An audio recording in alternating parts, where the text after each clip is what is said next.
first narrative history podcast about the Bible. I'm Ian Hewitt, and I'm here with my older and wiser co-host, Caleb Kramer. And we're here because we're both history enthusiasts and bibliophiles, and we're filling what I hope is an unmet demand in the history podcasting scene.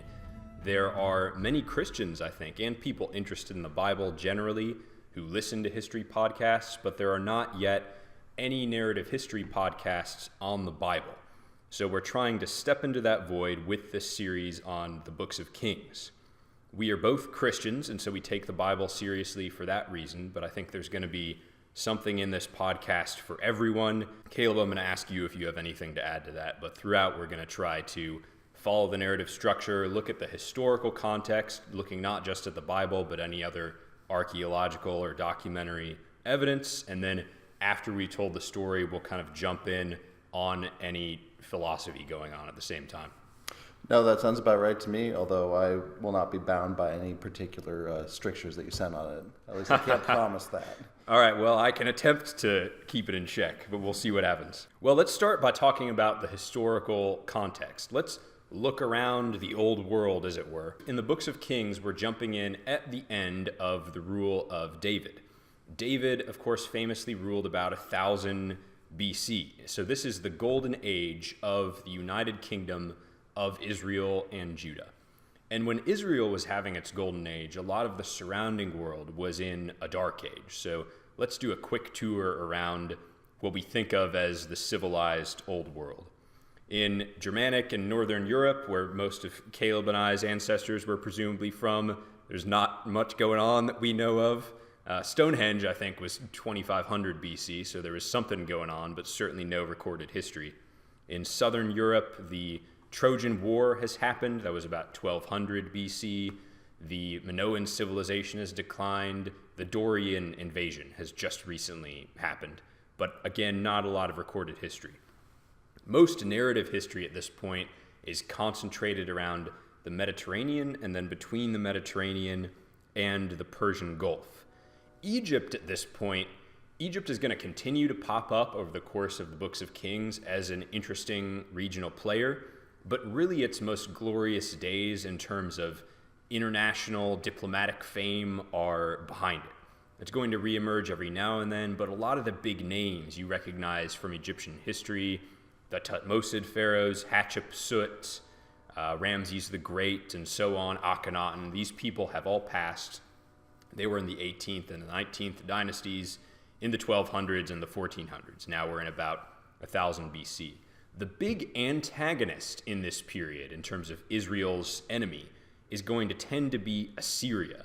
But Assyria right now is between what's called the Middle Assyrian period and the Neo-Assyrian Empire. So it's in a slouch. The last really vigorous ruler of Assyria, Tiglath-Pileser, died around 1076 BC. The founder of the Neo-Assyrian Empire, Adad-Nirari, is going to rise in around 911. He's going to rule from around 911 to 891 BC. And Caleb, I'm going to ask you if I had anything that I've missed there. But let's briefly talk about the historical evidence outside the Bible for the house of David, because I think one function of it is it compels us to take the biblical record more seriously. Caleb, in terms of the surrounding historical context, do you think there's anything I need to add in? I would also just add that the Babylonian Empire, which is going to be the 800-pound gorilla in the room coming up, is just beginning to form. They're on the other borders of the Assyrian Empire. I believe there's been some minor skirmishes around those times, basically, as that region starts to separate itself from the greater Assyrian Empire. That's right, and you might want to scoot in a little bit. Okay. And yeah, the Babylonian Empire is on the eastern border of the Assyrian Empire. And it's not an empire at this point, it's Babylon, it's a state, but Assyria has tended to whip it. Assyria's beaten it a few times, quite comprehensively. Later on, Babylon is going to rise and ultimately eclipse Assyria, as Caleb said, as the big 800-pound gorilla in the room, and it's going to become the new antagonist.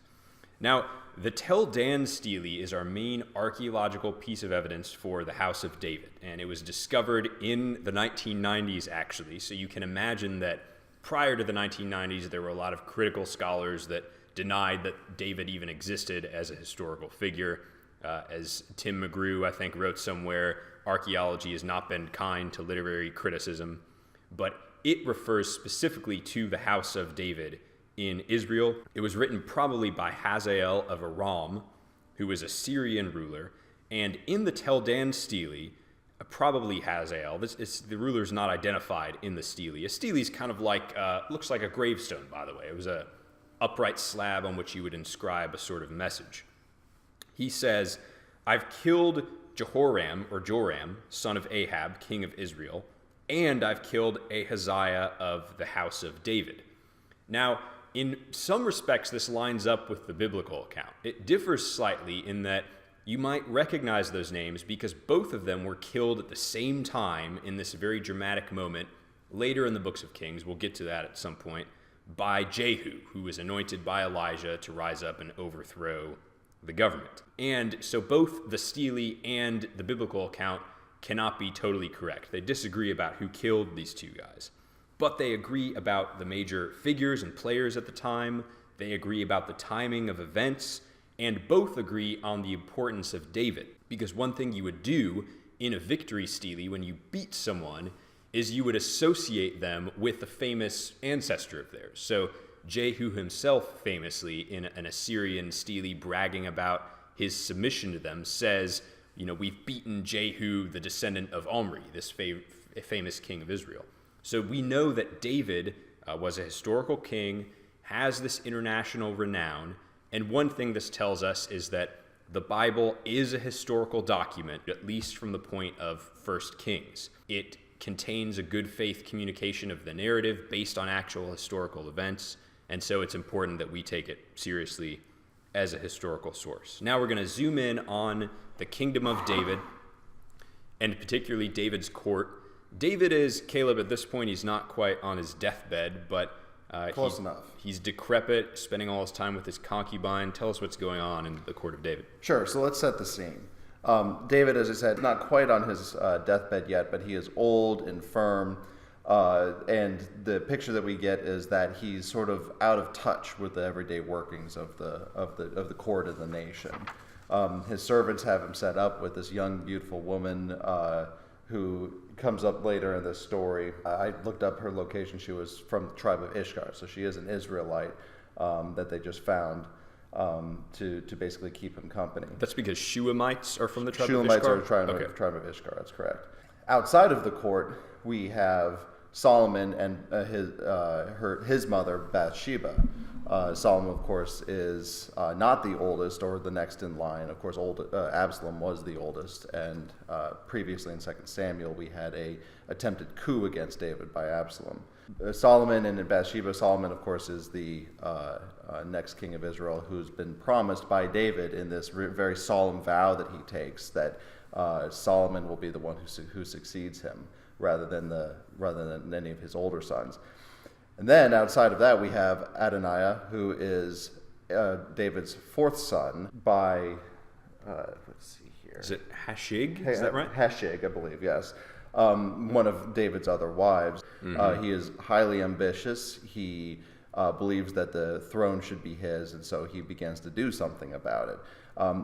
We get this picture of this sort of lacuna in leadership in Israel at the time. David is still remembered as a strong, absolute leader who has led Israel through glory, but he's kind of coasting onto that, and everybody's just waiting for the next person to lock in place. And I think he sort of reads the situation and sees that this is his time. So he consults with two of the major power brokers in the court of Israel at the time. Joab, who was David's general and faithful follower throughout his reign, and nephew. And nephew, that's correct. And Abiathar, who is the high priest at the time. And both of these characters sign on, essentially, with Adoniah and say that they will support him in his bid to become the king.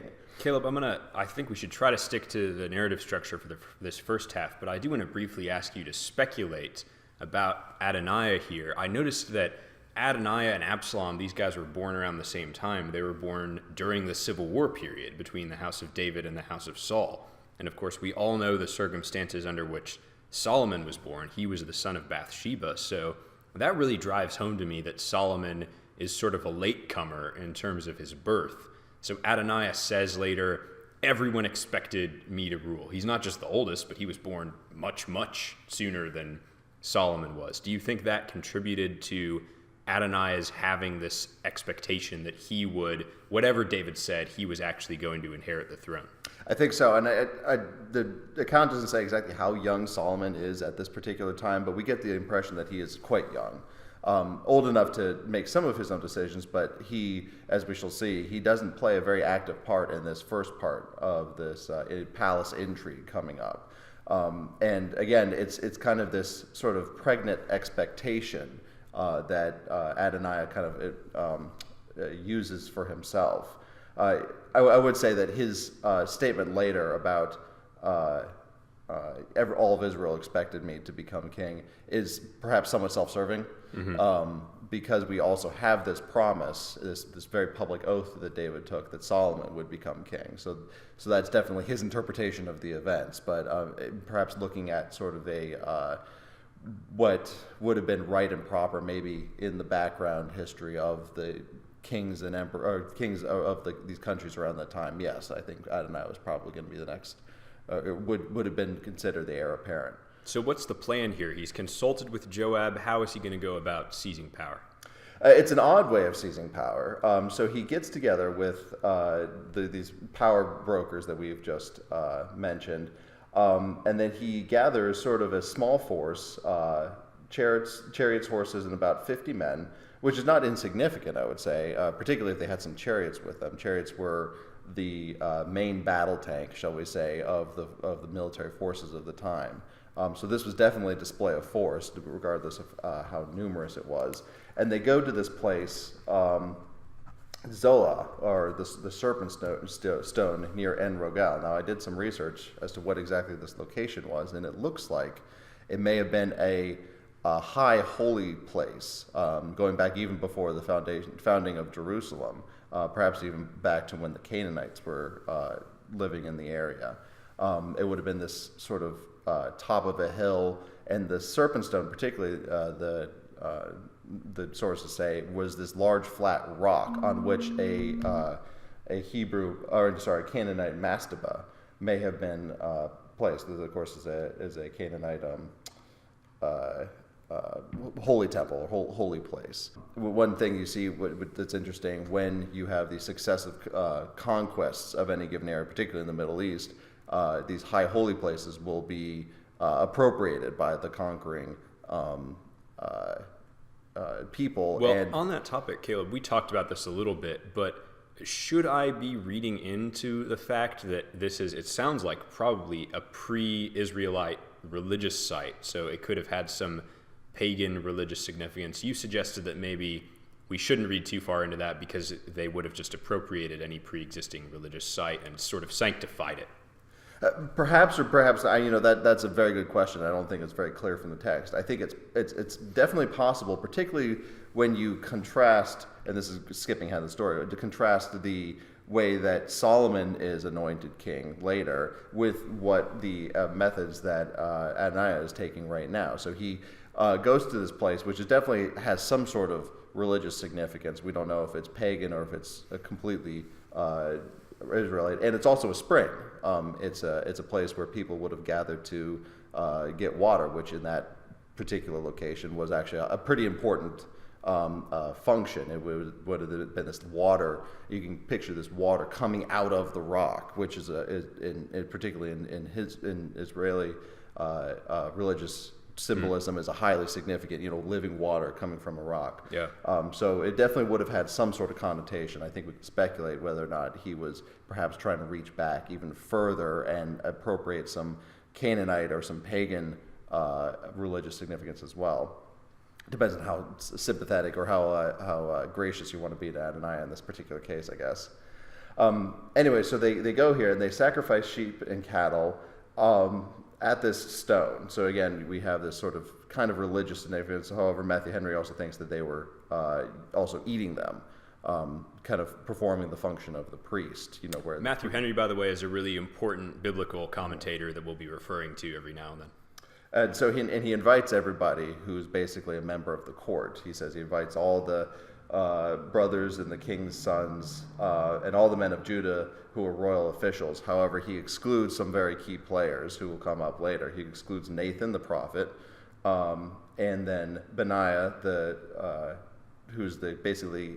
And naturally, he doesn't invite Solomon. Of course, he doesn't invite Solomon. And this fellow Benaiah, who is also a military leader during David's war with Absalom, who is the leader of the Kerethites. It's David's strong men. It's his special guard, essentially. You can think of it as like the almost like a Praetorian of some sort. Well, speaking of Praetorians, I saw another parallel with ancient Rome. But is there anything else before I move ahead to Nathan's kind of intriguing we need to cover in the actual gathering coup of Adonijah here? No, I mean the next scene is basically the response of Nathan and Bathsheba to this thing. So basically, they gather together. They host this royal feast, and there at this feast, they proclaim Adonijah king. But this is not in Jerusalem downtown, I should say. Right, Jerusalem. but it's a public event. Very public. People know about this. The whole idea is it's going to become accepted political fact that Adonijah is the next king before David actually dies. And so Nathan finds out about this. These other power players that have congregated around Solomon find out about this. And Nathan decides to intrigue and to, as Matthew Henry says, incense David against Adonijah. What Nathan does is Nathan goes to Bathsheba, who is the mother of Solomon, and Nathan appeals to her self-interest. And he says, you're going to be on the out, and you and Solomon are going to be in danger. Your lives are going to be in danger if Adonijah becomes king. And hasn't David promised that Solomon is going to become king? So Nathan, who's a very clever political player, and we've seen this before in the famous story, actually, of David and Bathsheba. Nathan, of course, very cleverly sets up this metaphor to incense David against himself. He's a master of political rhetoric. What Nathan does here is he tells Bathsheba, go in and plead with David. Tell him to ensure that your son becomes king and not Adonijah. And then Nathan says, and in the middle of your presentation, I'll burst into the room and I'll say, Adonijah is declaring himself king. Haven't you promised that Solomon's going to be king? So Nathan he's not affirmatively lying here, but what he's doing clearly is he's creating an impression of excitement. He's going to create this impression of spontaneity and make David think, everything's fallen down around my ears. I need to get up, stop spending all this time with my concubine, and act quickly. So this works. And one thing that's interesting about these appeals is Bathsheba begins her presentation by saying, have you not promised that Solomon will become king after your death? Bathsheba then ends, she is wrapping up by appealing to her own safety. She says, Solomon and I could be killed if you don't ensure that Solomon becomes king. Then Nathan bursts in and he delivers this news as if spontaneously. And Nathan's very prepared presentation actually begins and ends by appealing to David's previous promise that Solomon would be king. So Nathan's very much following this, tell them what you're going to tell them what you told them. He begins and ends on the same theme. David then, he springs into action, and we get kind of some of the old David here. He becomes very decisive. He's going around issuing checklists of commands, and he has Solomon very publicly anointed king. And he doesn't just say that Solomon is going to become king after his death. He actually seems to anoint Solomon as co-regent. He says, come and sit with me on my throne. So, Caleb, you mentioned Praetorians earlier. This really reminded me of the practice established in the Julio-Claudian dynasty, where to ensure a smooth succession, you would just anoint your imperial successor as a co-emperor during your own lifetime. And so that way, when you died, it would already be accepted political reality. Your successor was going to take the throne after you. So we have a 1,000-year-old precedent, well before the city of Rome even existed, for this practice in David here as a smart political operator. If I may. Yeah, please. What's interesting is this sets up a contrast between the practice of primogeniture, which presumably that's what Adoniah is kind of grasping at here, is that he's the oldest, he's the strongest, and that by right means that the throne should be his, versus this concept of election, of the king basically appointing and then anointing his successor during his time. Two very different methods of monarchy succession. It's interesting that the narrative, and of course Matthew Henry, as we shall later see, is definitely in the rhetorical tank for this practice of succession rather than primogeniture.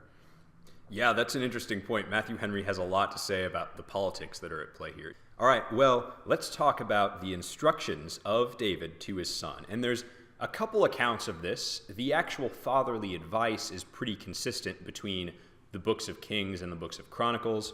I'm going to read you the books of Kings version because it's more concise.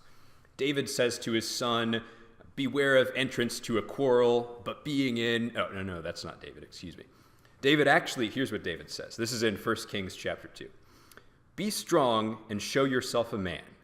Keep the charge of the Lord your God, walking in his ways and keeping his statutes, his commandments, and his rules, and his testimonies, as is written in the law of Moses, that you may prosper in all that you do and wherever you turn."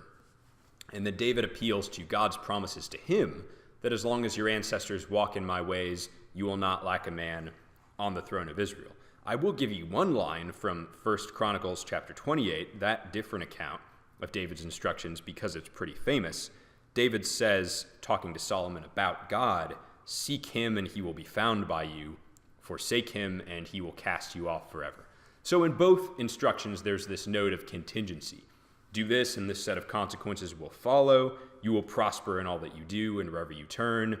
Turn from God and he will not stand with you. He will forsake you. Now then David gets immediately into a set of very practical instructions. And I mentioned to Caleb, this is a very ENTJ death scene for David. Caleb and I both have some interest in Myers-Briggs.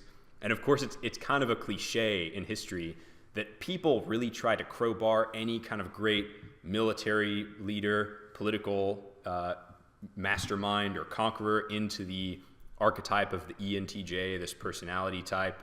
And usually it's not right. And it's not ENTJs that are doing this, by the way, but Alexander the Great clearly wasn't an ENTJ. Hitler clearly was not. David, I think, actually is plausibly an ENTJ. And ENTJs love checklists. And David is saying, here's a checklist of things for you to do. And here is the checklist. First, David says, I want you to kill Joab. Now, Joab came up a minute ago. Joab is David's nephew by David's sister, Zeruiah.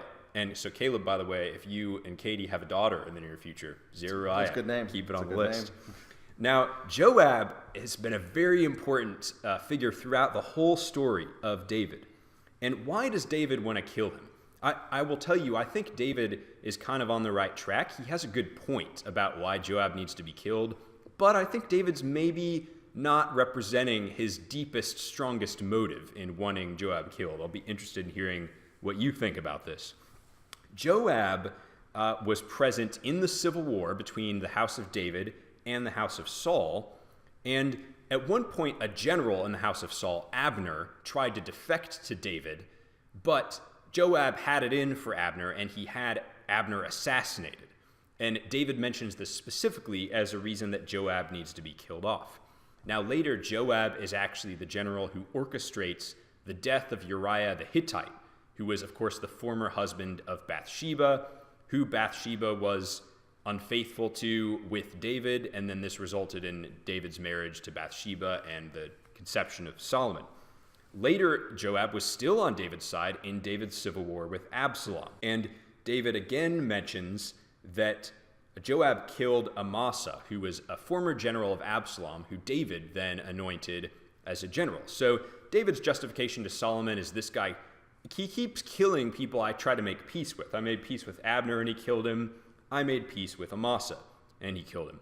But I think that David is not mentioning the biggest reason he wants Joab killed, which is that during the civil war with Absalom, Joab actually was the one who killed Absalom. Absalom was David's son. And now, if you're listening and if you've ever attended a Bible study about the books of Samuel, probably the one thing you're likely to remember about the civil war between David and Absalom is Absalom getting stuck in a tree by his hair. Absalom was stuck in a tree by his hair, and when Joab's men found Absalom, they said, "We found Absalom, he's hanging in a tree." And Joab says, "Well, why haven't you killed him?" And they say, "We dare not kill the king's son."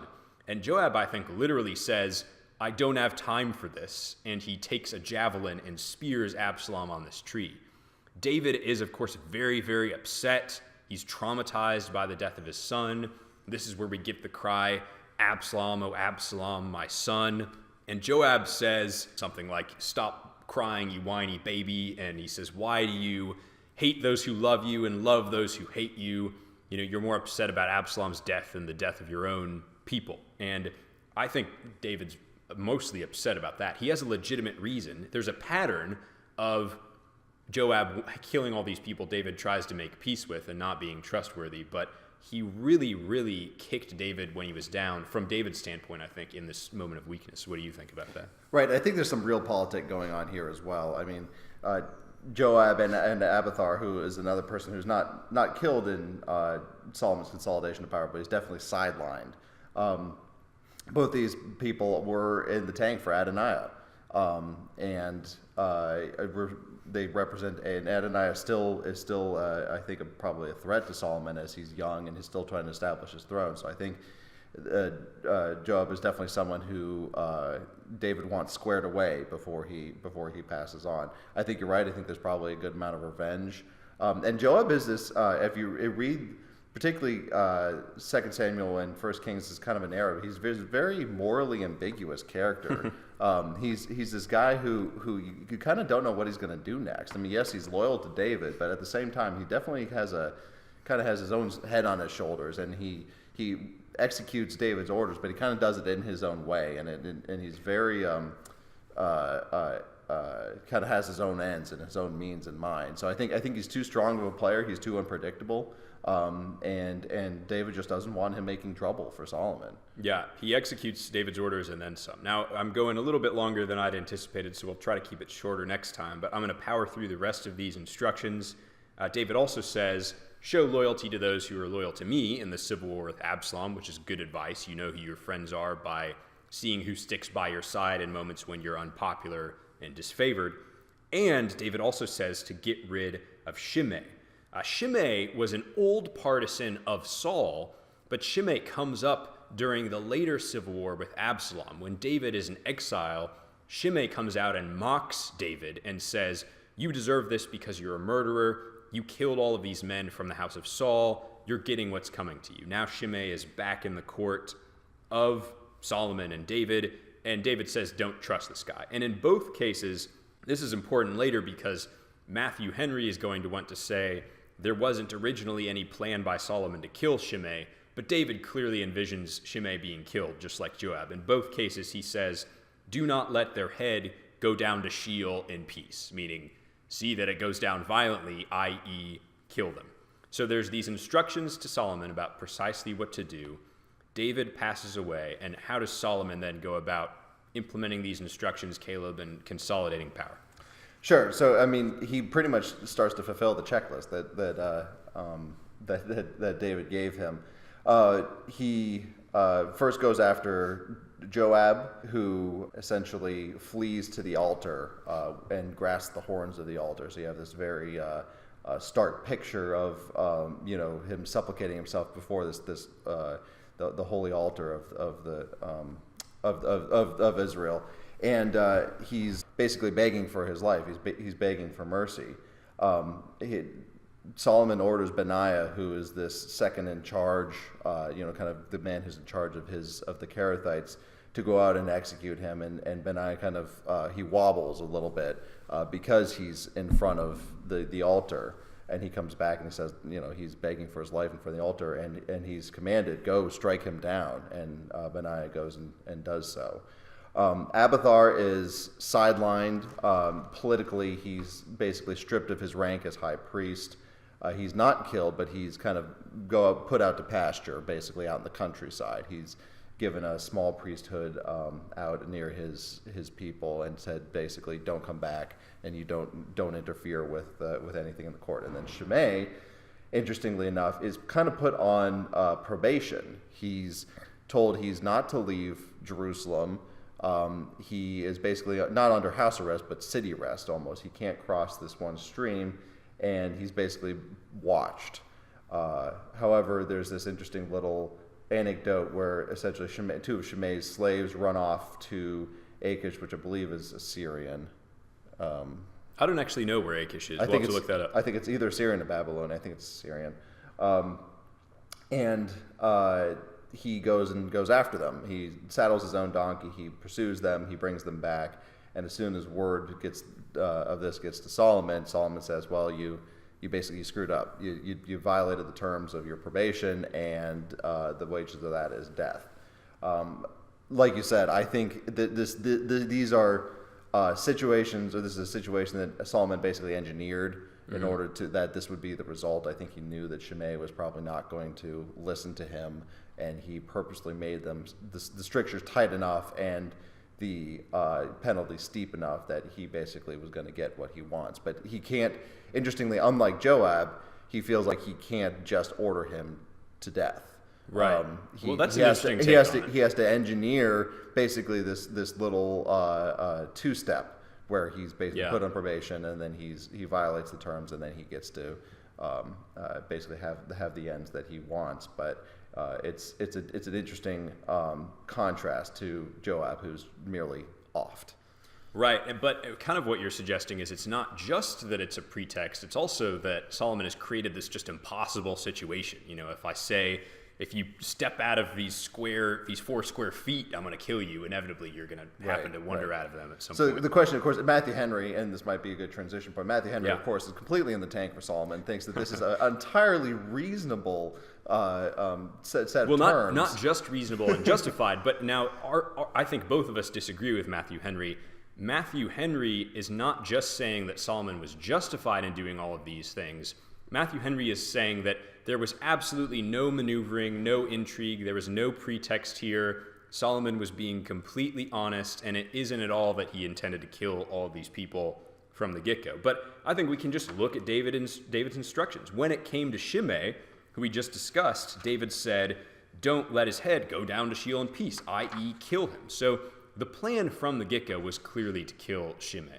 Do you agree with that? Oh, absolutely, yes. Well, let's back up and talk about Nathan's intriguing before we talk about Solomon's intriguing. Nathan, I've actually debated with a Christian about this before, but I think that Nathan comes off very well here. I think that what Nathan is doing is justly and virtuously using political rhetoric. I don't think he does anything untoward to incense David against sin. And Nathan has done this before. Nathan has used a metaphor to frame the issue and incense David against himself. And here he's using political rhetoric to get David to do his duty and incense him against Adoniah. So he's politically maneuvering, he's using political rhetoric, and he's appealing to Bathsheba's self-interest. He's coalition building. But I think we see these things used virtuously at many points throughout the Bible, and that what Nathan is doing is praiseworthy here and is even a model for virtuous political engagement. Do you agree with that? Yes, and Matthew Henry has an interesting point, which he says that David would have perceived this kind of double presentation from Bathsheba and Nathan as being God sent. He would say this is a coincidence that I just happen to be talking with Bathsheba, and here comes Nathan coming in and telling me the same thing, which Nathan probably would have been cognizant of. That's the aim that he's aiming at, is to kind of trip this sense of urgency in David. But of course, that perception would have been entirely engineered by Nathan. I think you're right. I think Nathan's being wise here, and I think he's using a small amount of deception and political intelligence and intrigue to achieve essentially righteous ends. And I think the fact that it's righteous is sort of established by the fact that there's this sacred oath, which Matthew Henry says it was also a prophecy in a way. It wasn't just a promise on the part of David. David was actually speaking for God, essentially, when he says that Solomon will be the one who follows me. And Nathan would have recognized that he was a prophet himself, so he would have recognized that this goal of getting Solomon on the throne was essentially divinely appointed, and he is using basically every means, like I said, outside of actually immoral means to make that happen. Yeah, so I don't think there's any obligation on the part of Nathan to be sort of this sort of guileless, wide-eyed, innocent person in trying to achieve the ends of God. Be innocent as doves and wise as serpents. serpents. Well, yeah, he's got the wise as serpents, definitely. And I think he's innocent in that he doesn't, advocate anything immoral.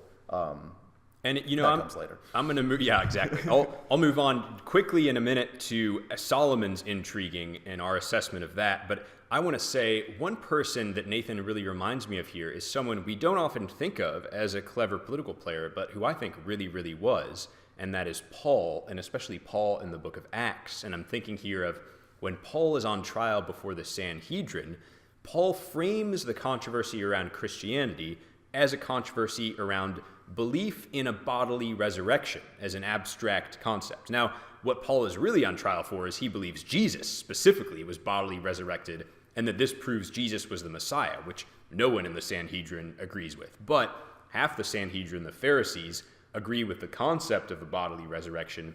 The Sadducees don't. Paul frames the issue in this way to incense the Pharisees against the Sadducees. He starts a near riot. And not only does he get everyone excited and riled up by framing the issue this way, but he's appealing to the self-interest of the Pharisees. A lot like Nathan appeals to Bathsheba's self-interest. He's not necessarily, when he's talking to Bathsheba, appealing to God's promises and to what's virtuous. So I think we can clearly say that there is a model of Christian political engagement that involves all of these kinds of behaviors and tactics we see here from Nathan. Yeah, I think that's a good analogy. Absolutely. Well, let's jump into Solomon, and I'll give you the last word here, Caleb. But here's what I want to say by way of assessment of Solomon. I want to say, one, Solomon is clearly acting pretextually here. He has set up various pretexts to kill people that he thinks ought not to be around and are threats to his power. I want to say, two, Nathan clearly sets up a positive, affirmative model of political engagement that involves what we might call maneuvering, what we might call political rhetoric, and what we might call appealing to the self-interest of some other person to build a coalition. But I do think, three, nothing in either of those points compels us to think that everything that Solomon did here was above board.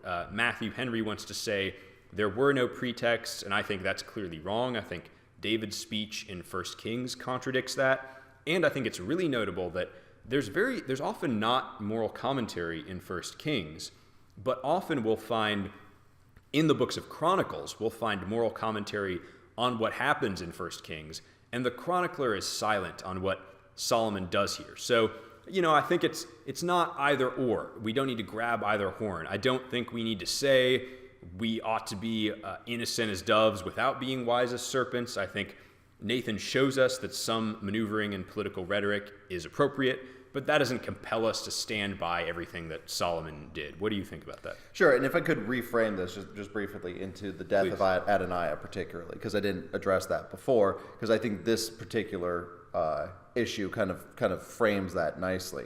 So when Adonai is put to death, essentially how that is precipitated is that he asks for Abishag, who was David's young, beautiful concubine from chapter 1.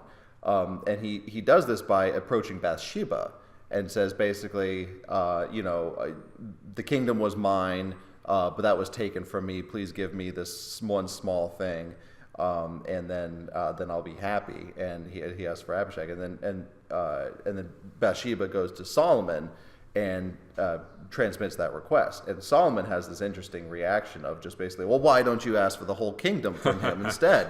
And of course, Matthew Henry is completely in the tank for Solomon, says that that's exactly what Adonai was doing. And he has this interesting claim. This is by. Oh, it's so silly. It is. I love Matthew Henry, by the way, but just on this chapter, I'm not on Matthew Henry's page here. Merely by asking for Abishag, he was thereby laying claim to the throne of David, which I think is patently ridiculous because not only the evidence that he cites it doesn't translate the issue with Absalom. Yeah, let's mention that for a moment. Actually, the evidence that Matthew Henry cites is Matthew Henry points to the fact that after Absalom seized power, he raped David's concubines. And he says, well, there's established precedent then that by sleeping with the king's concubines, you yourself become king. But what he's missing is that is not why Absalom raped all of the concubines of David. We're actually told in the story when Absalom is advised to do this, this will make everyone say Absalom is a stench to his father. So Absalom is doing this specifically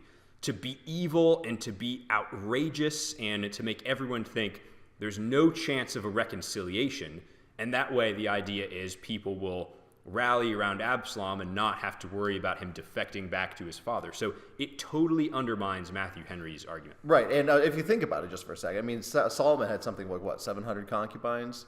One of them? Just sleep with one of them, and then that's that's a ridiculous claim. However, I think I disagree with you. I think it is possible that Adoniah is actually, this might be, I mean, it's possible he could have just desired her, right? I mean, she is young and beautiful. The text says that, but I think it also might be it might be a bid to remain relevant, as we would say in today's day and age. He's on the down and outs. He had this coup come against him. He was outplayed by Nathan, and he wants to basically stay within the circle of relevancy within the court. And this might be a maneuver towards that. And also, I think might be misreading the situation. As I said, Solomon played a very passive part in this whole intrigue between Bathsheba and Nathan, and it's quite possible that Adoniah saw that happen and figured that Solomon was merely a puppet of Nathan and Bathsheba. And he thinks that when he goes to Bathsheba, he's approaching the real power behind the throne here, and is basically negotiating some type of agreement, behind Solomon's back, and that Bathsheba will make sure that this happens. I think it's obvious that he's misreading the situation because, of course, he pays for it with his life. I don't think he meant to do that. So I think this is maybe some efforts on his end to basically start clawing back or just staying within the court. And he thinks he's going about it by approaching the real power.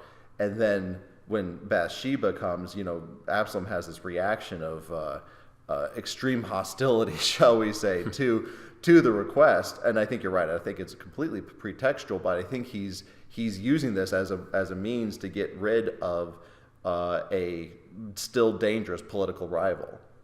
Well, I think that's an excellent observation. On that note, we'll conclude. Next time, we're going to continue beginning with 1 Kings chapter 3.